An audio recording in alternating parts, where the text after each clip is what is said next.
दोस्तों नमस्कार।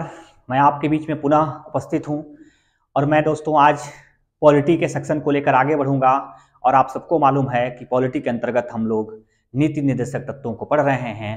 जैसा कि आप सबको मालूम होगा कि हम लोग संविधान की एक समझ के अंतर्गत संविधान की पूरी व्याख्या हम लोग समझने का प्रयास कर रहे हैं और हम लोगों ने ये ठाना है कि पूरी संविधान को इस तरह से पढ़ा जाएगा जिसमें से एक भी प्रश्न अगर संविधान से आ रहा हो तो हमारे नोट्स से बाहर नहीं होगा, हमारी क्लासेस से बाहर नहीं होगा, हमारी वीडियोस से बाहर नहीं होगा।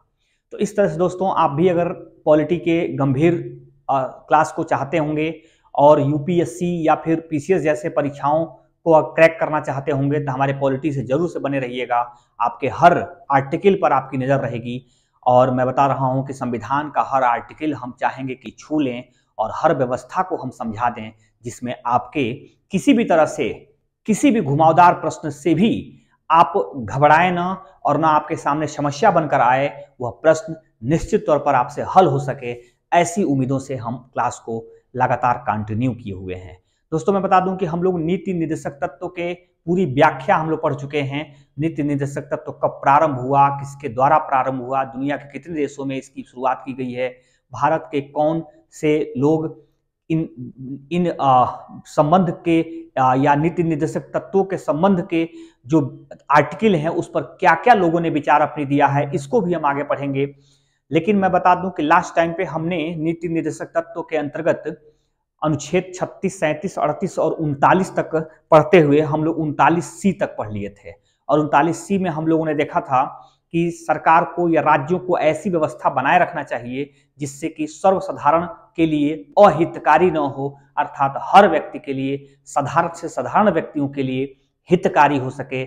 ऐसी नीयत, ऐसी नियम और ऐसे प्रशासन का एक तरह से व्यवस्था स्थापित करना चाहिए जिसमें हर व्यक्ति को बराबर का लाभ मिल सके, गरीबों को उनके आवश्यकता अनुसार अधिक लाभ मिल सके। इस बात की भी जिम्मेदारी और इस बात का भी दायित्व राज्यों को निभाना होगा। तो दोस्तों आज की क्लास हम जब आज स्टार्ट करने जा रहे हैं तो आपको मैं बता दूं कि आज की क्लास हम 39C से आगे बढ़ा रहे हैं। आज 2-3 आर्टिकल ऐसे होंगे जो बेहद इंपॉर्टेंट होंगे और हर बार उससे क्वेश्चन भी पूछा जाता रहा होगा। इसी को हम लोग समझ के इस प्रकार से तैयार कर लेंगे कि आने वाली परीक्षाओं में कोई भी क्वेश्चन न छूट सके। तो दोस्तों हमारा इसके अंतर्गत आज 39 आप देख सकते हैं इसको कि इसमें बहुत सारी चीज़ों का हमने मेंशन किया है, लेकिन सर्वाधिक रूप से जो इम्पोर्टेंट आर्टिकल है उस पर भी मैं आपका ध्यान दिलाते चलूंगा। यहाँ फिलहाल देख लीजिए कि यह 39D है और मैं बता दूं कि यह भी बहुत इंपॉर्टेंट है। और 39D में कहा जाता है पुरुष तथा स्त्री के लिए एक समान कार्य के लिए एक समान वेतन हो, मतलब समान कार्य के लिए समान वेतन मिल सके, इसकी व्यवस्था राज्य सरकारों को या राज्यों को करनी होगी कि कोई भी पुरुष जितना वेतन पा रहा है उस काम को करते हुए कोई स्त्री भी यदि उसी काम को कर रही है तो उससे कम वेतन न प्राप्त हो या फिर किसी पुरुष को कम वेतन न प्राप्त हो। इसलिए भी इसके लिए राज्य सरकार की जिम्मेदारी उठानी होगी, राज्य सरकारों को यह अपना कर्तव्य निभाना होगा कि एक समान कार्य के लिए एक समान वेतन हो। और ये आर्टिकल 39D में लिखी गई बात है, इसको लगातार पूछा जाता रहा है दोस्तों, बेहद इंपॉर्टेंट आर्टिकल है। आप लोग कभी देखते होंगे कि हॉस्पिटल में पुरुष यदि काम करता है कोई तो उसको अलग वेतन, अगर उसी प्रकार के काम को महिला करती है तो उसको कम वेतन दिया जाता है। या खासकर मजदूरी में भी देखा जाता है कि अगर पुरुष काम करता है तो उसको डेली का मजदूरी चार्ज कुछ और होता है और महिलाओं के लिए भी मजदूरी चार्ज कुछ और होता है। तो इस तरह से असमानता न हो, एक समान वेतन सुनिश्चित करें, राज्य की जिम्मेदारी है और हर प्रकार के पदों पर किए गए कार्य के लिए, एक समान पदों पर किए गए कार्य के लिए महिला को भी बराबर का वेतन हो और पुरुष को भी बराबर का वेतन हो। यह आर्टिकल 39D कहता है। दोस्तों 39E क्या कहता है इसको भी हम देख लेंगे। स्त्री और स्त्री पुरुष कामगार के शक्ति के को बनाए रखना यह राज्य की जिम्मेदारी है तथा शक्ति के प्रतिकूल किसी कार्य को न करने देना यह भी राज्य की जिम्मेदारी है। दोस्तों इसका मतलब यह हुआ कि स्त्री पुरुष कामगार जो होते हैं उनके शक्ति को बनाए रखना आप उनके काम को लेते हुए या उनसे काम कराते हुए जो भी मानक हो सके, उनके खाने पीने की व्यवस्था, उनके चाय नाश्ते की व्यवस्था, उनके आराम की व्यवस्था, यह भी आपको देते रहना होगा। इस बात पर भी सरकार को ध्यान देना होगा और उनके शक्ति के प्रतिकूल कोई काम न लिया जा सके, इस बात का भी ध्यान रखना होगा। अर्थात पुरुष अगर हार्ड वर्क को कर पा रहा है तो उसी हार्ड वर्क को किसी महिला से न कराया जाए, इसके भी ध्यान को रखना राज्यों की जिम्मेदारी होगी, क्योंकि इसमें शक्ति के अनुकूल ही काम कराया जाए, शक्ति के प्रतिकूल काम न कराया जाए। आप सबको पता होगा कि नॉर्वे और स्वीडन जैसे देशों में मजदूर जो काम करते हैं उनको भोजन की व्यवस्था उस जगह पे ही दी जाती है जहां पे वो काम करते हैं, नाश्ते की व्यवस्था दी जाती है, साथ ही उन्हें आराम करने के लिए आर्टिफिशियल टेंट लगाए जाते हैं जिसमें सारी फैसिलिटी अवेलेबल होती है। आप समझ सकते हैं कि नॉर्वे में एक व्यक्ति जब काम करता होगा तो उन्हें 3 घंटे से लेकर 4 घंटे तक फुल्ली एसी में और कंप्लीट बिस्तर पर उन्हें आराम और रेस्ट देने का मौका दिया जाता है। दोस्तों मैं बता दूं कि खाने पीने की व्यवस्था तो एक्सेस होती है। वो ऐसे देश हैं जो हाईली विकसित देश हैं और अपने मजदूरों का काफी ख्याल रखते हैं।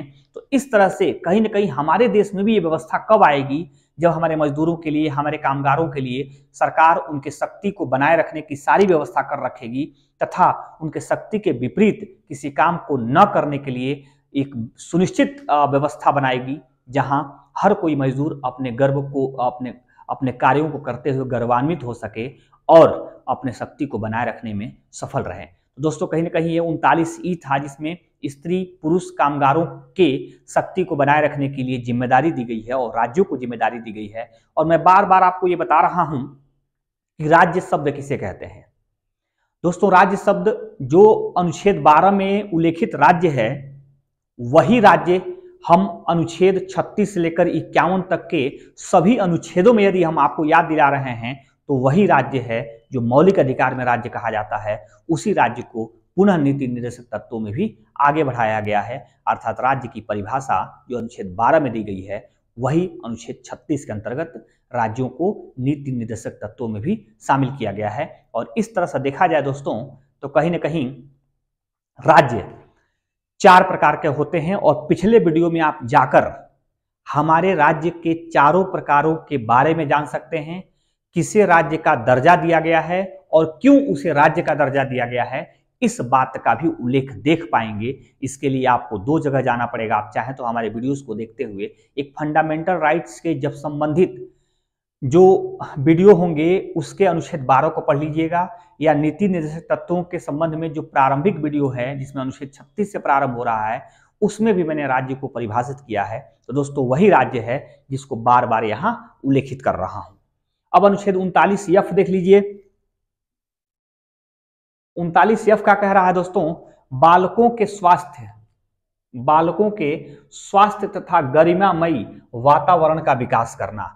मतलब कि जो बालक हैं, जो छोटे उम्र में अभी हैं, उनके गरिमामयी तथा उनके स्वास्थ्य का विकास हमेशा होता रहे, इस बात की भी जिम्मेदारी राज्यों को उठानी होगी। जैसे बहुत सारे बालकों के लिए उनके गरिमामयी पोजीशन के लिए उनके लिए ड्रेस कोड मिलनी चाहिए, उनके लिए खाने पीने की सुविधाएं मिलनी चाहिए, खेल कूद का मैदान मिलना चाहिए, उनमें समानता कैसे विकसित हो सके इसके लिए भी सरकारों को जिम्मेदारी उठानी चाहिए। साथ ही उनका स्वास्थ्य कैसे उत्तम बना रहे इसके लिए भी हमेशा दवाइयों का इंतजाम सरकार की तरफ से करते रहना चाहिए। उनके लिए पौष्टिक आहार का हमेशा सरकार की तरफ से इंतजाम करता रहना चाहिए। ये सभी चीजें राज्य सरकार को करनी होगी। हालांकि अभी राज्य सरकार के लिए ये बाध्यता नहीं है कि वह ऐसा करेगा, क्योंकि नीति निर्देशक तत्वों में शामिल हर विषय राज्यों पर छोड़ दिया गया है कि राज्य ऐसी व्यवस्थाओं का कब जो है कि लागू करने का अवसर देगा, जनता ऐसी व्यवस्थाओं का कब अधिकृत व्यवस्था मानकर उपयोग करेगी, इस बात की जिम्मेदारी भी राज्यों को उठानी है। और राज्य यह कर्तव्य मानकर जितना अधिक हो सके उतना नीति निर्देशक तत्वों के विषय को लागू करें, और ऐसा राज्य जो नीति निर्देशक तत्वों के विषय को लागू करता है वो उतना बेहतर और उतना कल्याणकारी राज्य कहलाता है।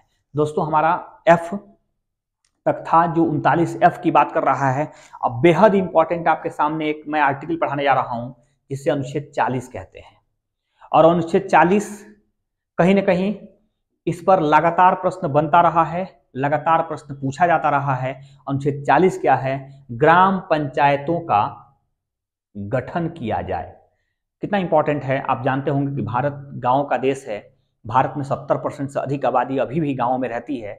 इसलिए आप एसडीएम बन जाए, आईएएस के किसी पोस्ट पे चले जाए या किसी भी पोस्ट पे चले जाए, आपको गांव को टच करना होगा, गांव को डील करना होगा, गांव को लीड करना होगा। ऐसी उम्मीद सरकार आपसे पालकर आपको नौकरी देती है। इसलिए एज ए आप अधिकारी के तौर पर गांव के कंडीशन से जरूर आप रूबरू होंगे। इसके लिए पूरी गांव के सिस्टम को समझाने और बताने का काम भी सरकार पहले कर लेती है।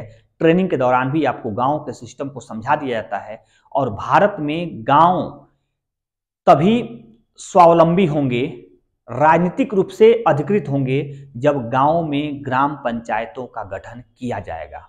और आप सबको मालूम होगा कि महात्मा गांधी ने ग्राम पंचायतों के माध्यम से ही राम राज्य की स्थापना करने की कल्पना किया था।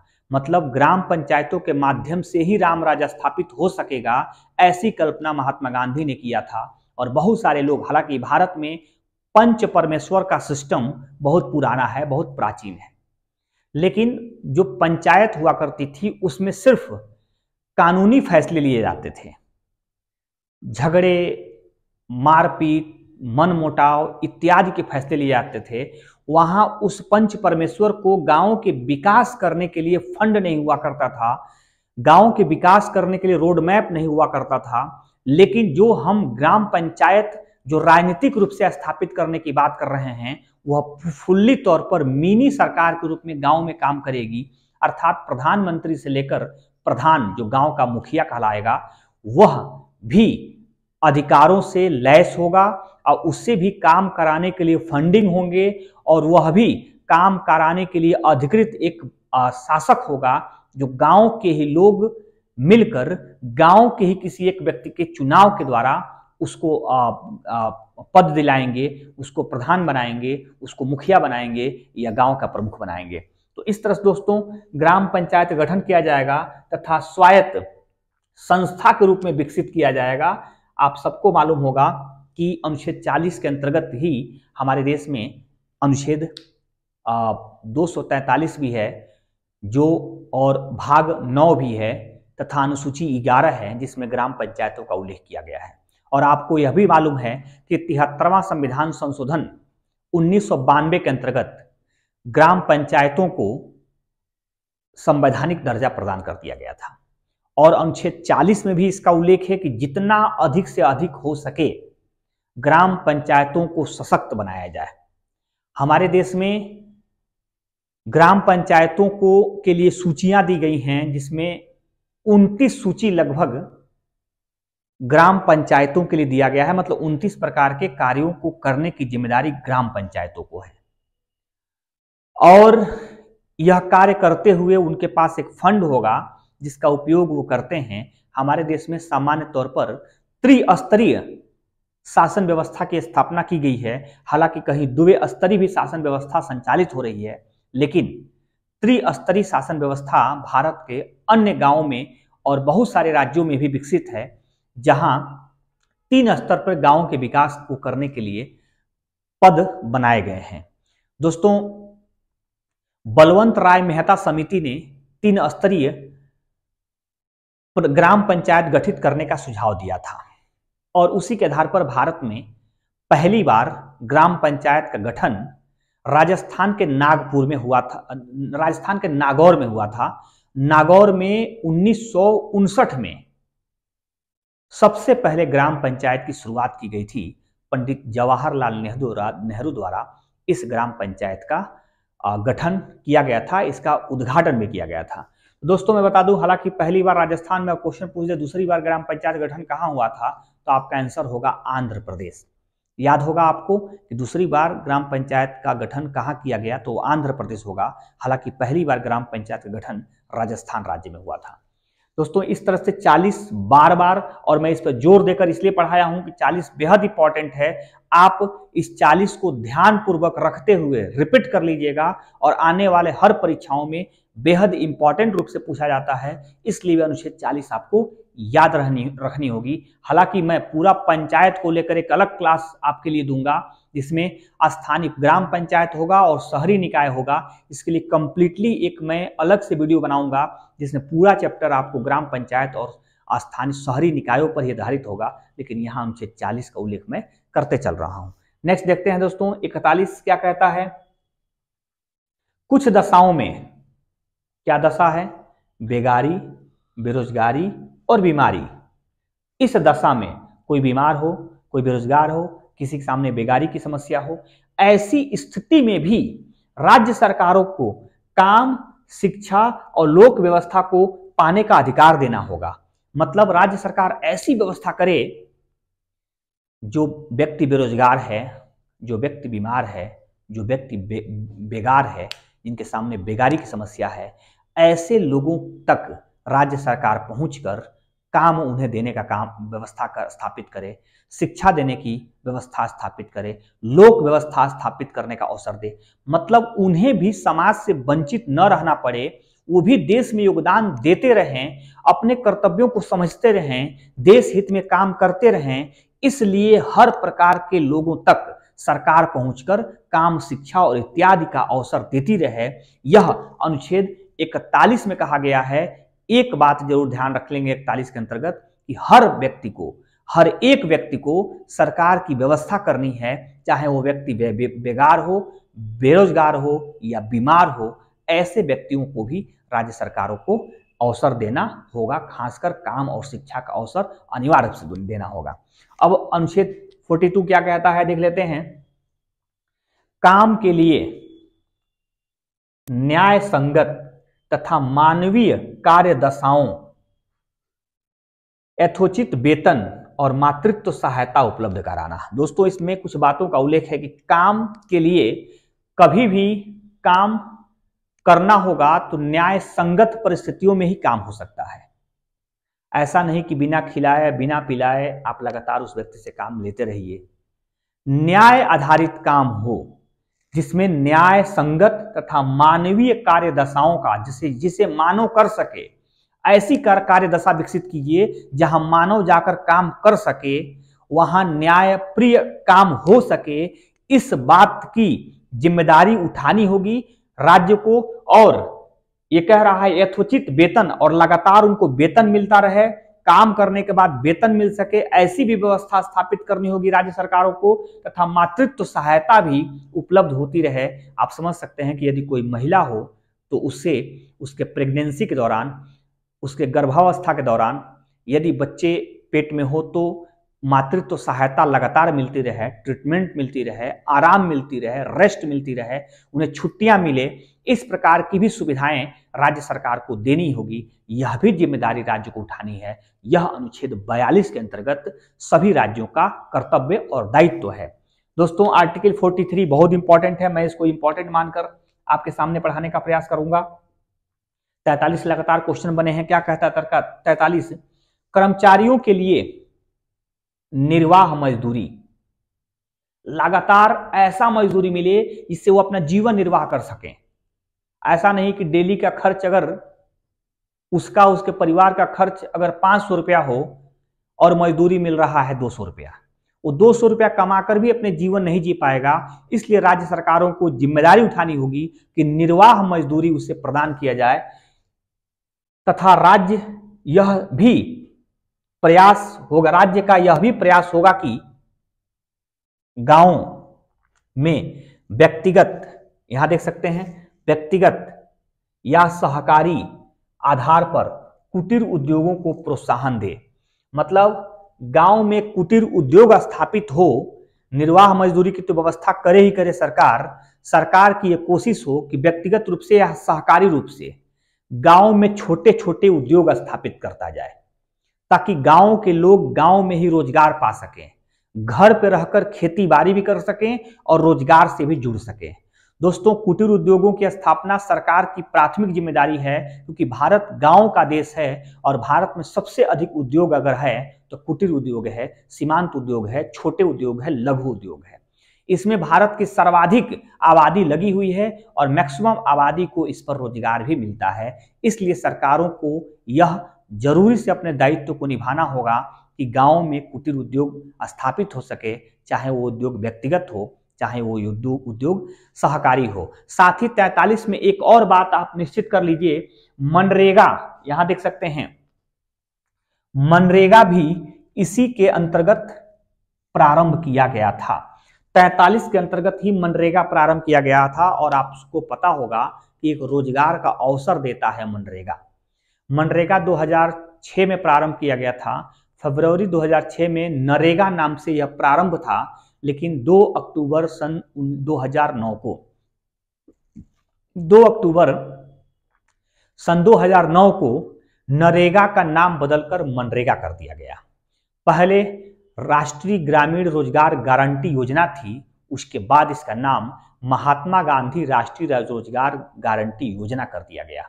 और मनरेगा में क्या होता है आप सबको मालूम होगा, क्योंकि भारत के गांव-गांव तक ये फैला हुआ व्यवस्था है, जिसमें कहीं ना कहीं गांव के लोगों को 100 दिन का गारंटेड रोजगार देने की बात कही जाती है।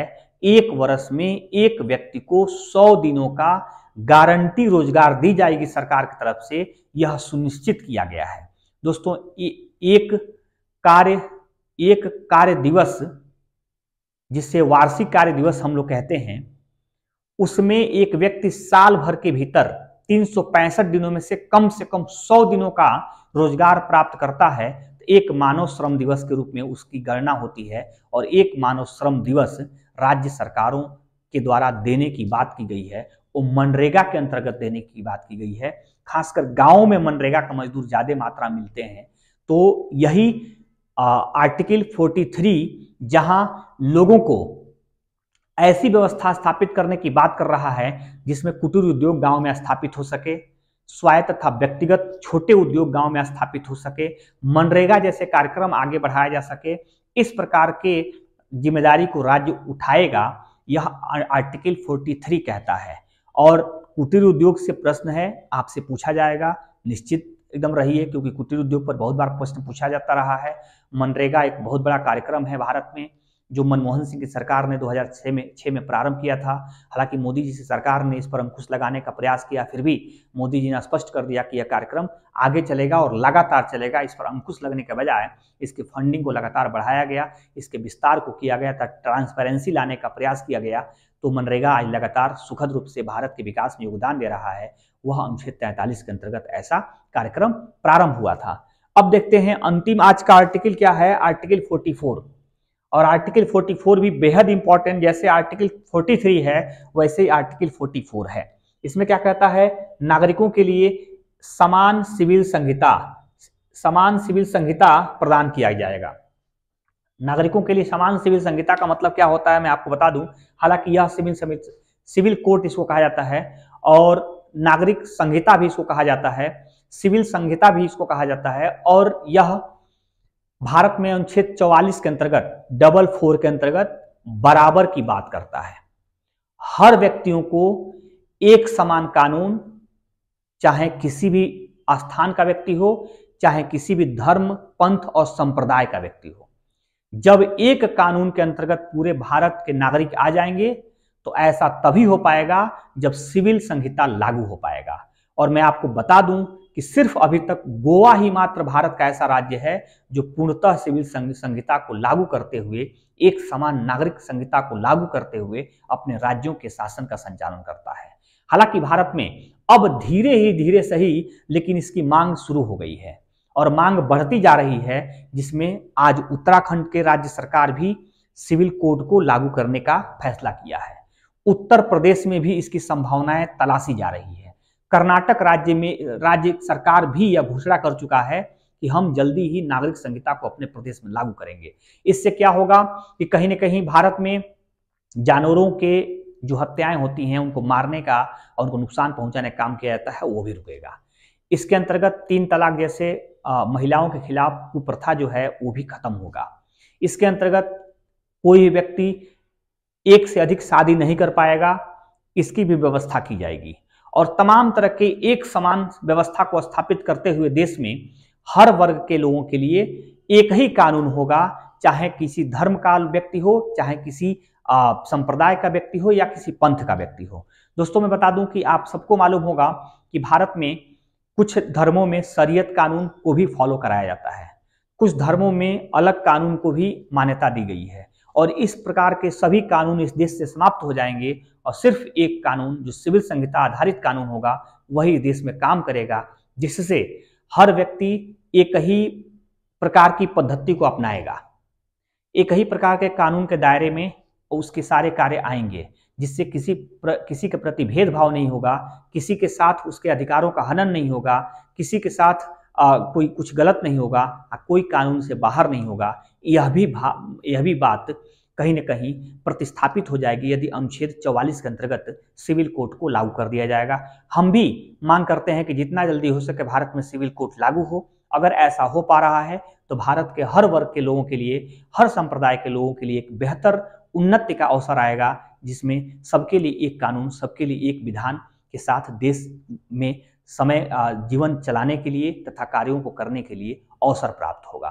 तो दोस्तों कहीं ना कहीं हम 45 आर्टिकल से अब आगे बढ़ेंगे। जब हम 51 आर्टिकल तक पहुंचेंगे तो पूरा नीति निर्देशक तत्व के सभी आर्टिकल समाप्त हो चुके रहेंगे, लेकिन अभी इसमें गांधीवाद, समाजवाद और बहुत ऐसे वाद हैं जो इसमें समाहित हैं, जिसको पढ़ाना है, और बहुत सारे विचारकों और चिंतकों की जो स्टेटमेंट है वो भी मैं बताऊंगा आपको। और प्रमुख आर्टिकल इसके अलग अलग करके हम कैसे डिफाइन करेंगे ये भी आपको बताने का प्रयास करेंगे। दोस्तों यदि हमारे आप नए व्यूवर्स होंगे तो हमारे चैनल को सब्सक्राइब कर लीजिए, क्योंकि इसी प्रकार के विस्तृत व्याख्या आधारित क्लासेस हम आपको देते रहेंगे।